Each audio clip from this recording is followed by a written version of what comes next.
This won't be easy, but I have to try. I'll have to leave in dead winter and come back in July. Get him! Do it! He's Gracie, you forget. But if this does anything, and it will, you'll see, I'm gonna do everything to put you next to me. Do you remember Dad yet?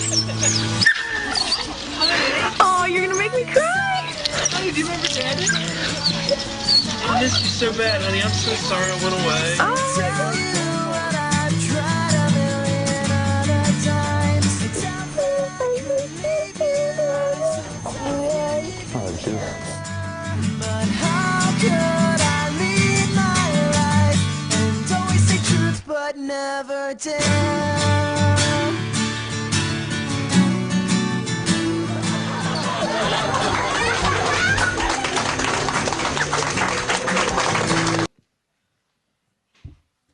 I'm not sure how many times I have seen that video, and it just always catches me off guard.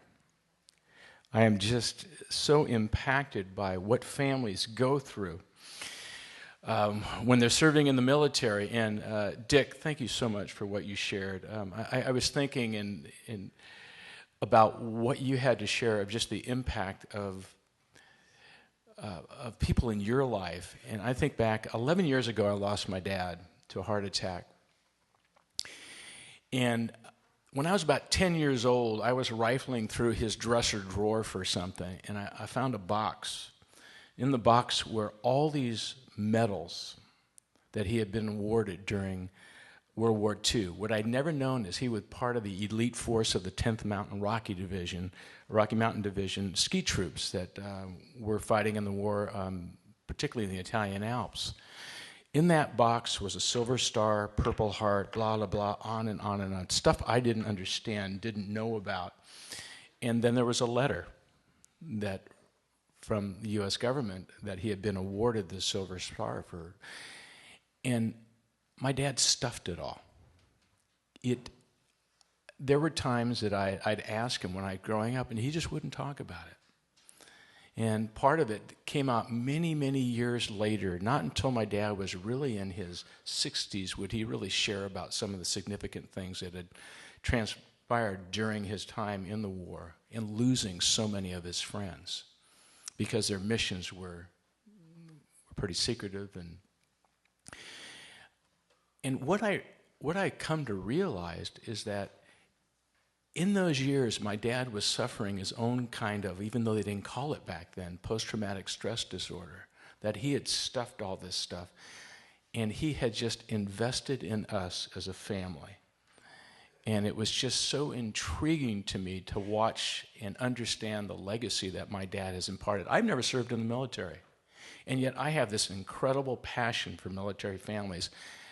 And only now have I come to realize it. I think it's because of my dad and what he instilled in us. And last year, how many of you were here last year? Okay, remember that young 38-year-old bald-headed guy that spoke up here like this? We invited him to come and talk, and we really didn't know how it was going to be. And the dude preached up a storm. And many of us walked out of here going, man, when he gets out of the service, hope he becomes a pastor because we'd sure like to get him back here to teach. And, well, you know, that young Marine, to say the least, that's Charlie Wells, and he and his wife, Misty, just captivated us by their story and their passion for Jesus Christ and their passion in that segment of their life at 29 Palms of investing into other Marines and their passion for what we were doing up here because it had so impacted their lives because he had been serving in both in Iraq and Afghanistan, and his deployments were long and ultimately became many. I thought you might like an update on that young couple. So I called Misty this last week, and she kind of told me, you know, from when they were here last year, they had been transferred from 29 Palms, and they had uprooted their lives and moved to North Carolina. Well, Charlie has now been promoted to a sergeant major, and he's assigned to an air wing division, which is helicopters such and air support for the Marines. And that dude has got such a passion to be a pastor. So this weekend, Misty said he is now officiating his first wedding. So they send their love, their thank yous, and also requesting prayer as he deals with so many young Marines. He's going to be on American soil for the next year, but July of 2013, he is being deployed again to Afghanistan as part of an air wing division. So once again, that's their update. Many of you know about our ministry here to military families. That video clip you just saw, most of us don't live that, but we're not so far removed from people who we know who do live that sort of thing. And our passion here, and we're coming into our fifth season, our fifth summer of hosting military families at Mount Hermon. And what that is I think most of you understand the bullet points, but you have been such a support mechanism. Individuals, churches, foundations who give to this. I work with chaplains all over the West Coast who supply us families, individuals such as yourself that tell us about families that would qualify for this program, as well as churches that give us a call and just say, hey, we know this family. Well, it's this. It's as simple as this. If someone is stationed in harm's way, in Afghanistan, for instance, and there's a family that's left behind, that wife has, if it's a wife left behind with her kids, she has the opportunity to simply get on our website, choose any week of Mount Hermon Family Camp that they would desire to come, and it doesn't cost them a nickel. And yeah.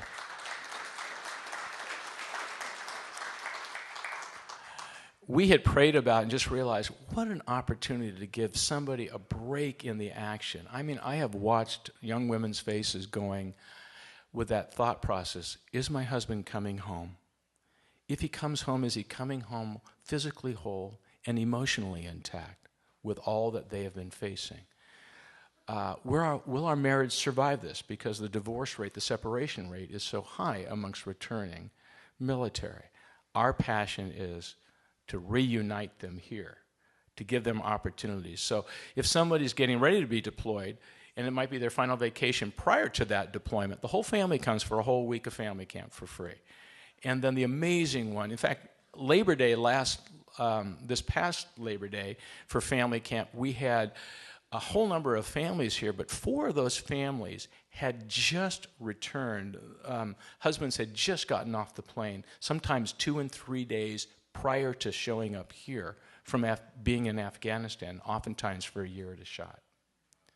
And this was their opportunity to reconnect, to re-engage, to reunite with their families in this incredible setting. And I mean, I had a Marine a couple years ago go, Dave, you have no concept of what this just did for our family. And it's like Charlie told us last year. He said, we train for hundreds and hundreds and hundreds and hundreds of hours to go out there.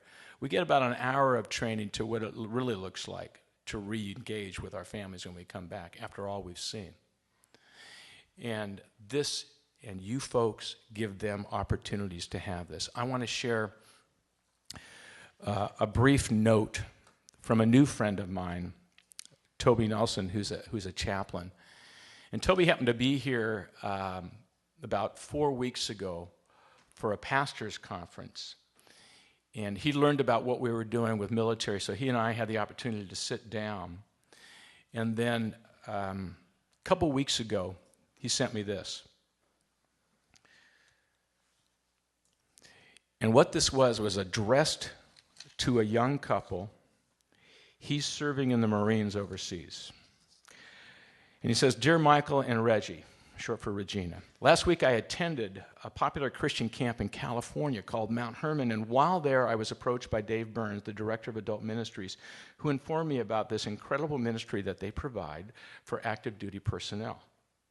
You, Reggie, and the girls are invited to a free week at family camp. You pay the gas to get there. This is worth about $2,000. Did I mention it's free? Here's where you go. Check out their website. and then just call them and sign up for a convenient date. And then he just goes on, Michael, what's your physical address in Afghanistan? I want to send you some brochures. And then he says, blessings to you. So, would you put up the picture of the family? He says, P.S. here, Dave, so that you can put a face to this invitation, I'm attaching a picture of Colonel Michael Foster and his precious daughters. Here's the hard part. 24 hours later, I got this. Dear Dave, you've read the email that I sent where I invited Colonel Michael Foster and his family to come to a family camp at Mount Hermon. A few minutes ago, I learned that Michael stepped on a landmine. Miraculously, he survived, but with numerous shrapnel wounds covering his body, his limbs, and his face. I'll keep you updated. Blessings on you, Dr. Toby Nelson. Toby and I spoke yesterday, and he's still waiting for some additional updates because obviously we're extending to that family. If he's well enough to come, then come. If he's not this year, then by all means, sign up for next year because we're going to support you and we're going to give you a week of family camp. You have helped support the ministry that is ongoing. And frankly, we are looking to partner with individuals, and we're looking to partner with more churches because there's so many that don't have a clue of what we're doing that may have a missions board that you might go to and just say, would you consider this? And often the answer is, oh yeah, we'd love to support a family or two. So I would just encourage you as we will probably, I signed up 4 families last week alone for family camp. And our hope is to have, say, another minimum of 35 military families here this season of family camp. So thank you for your support. And if you know families that qualify for this, corner me, tag me, and we'll get them signed up. Thank you.